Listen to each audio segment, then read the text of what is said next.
سیاسی مخالفین کے دانت کھٹے کرتے رہے. کراچی میں آپ نے ہاں ایم کے بلکہ اسٹرانگ ایک ہولڈ میں مرتبہ کسی نے یہ کہا تھا کہ میں سونے کے چنے چبا دوں گا, لوہے کے چنے چبا دوں گا, تو میں نے کہا تھا کہ پھر دانت میں ہی ٹھیک کروں گا.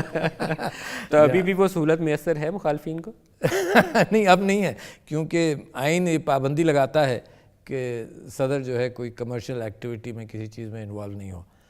تو میں پھر اس کے بعد اور ایز ممبر بھی آپ پہلے تو تحریک انصاف کی حیثیت سے آپ ان کو دعوت دیتے نا کہ دانت ٹوٹیں گے تو ٹھیک کر دوں گا.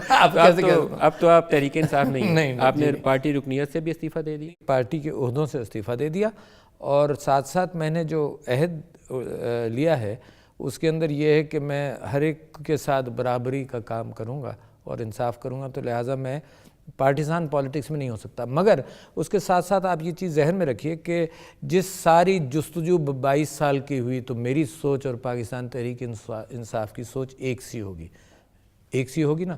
پاکستان کی تبدیلی کے اعتبار سے سوچ ایک سی ہوگی, مگر یہ کہ سب کو ساتھ لے کر پاکستان کے اندر صدر کا کام یہ کہ فیڈریشن کو اکٹھا رکھے, جو آئین کہتا ہے فیڈریشن کو اکٹھا رکھے. اور فیڈریشن کو اکٹھا کرنے کے لیے ضروری اس بات کا ہے کہ دوسری پارٹیوں کو بھی ایک اچھے انداز سے ٹریٹ کیا جاتا رہے. تو وہ میری نیت ہے.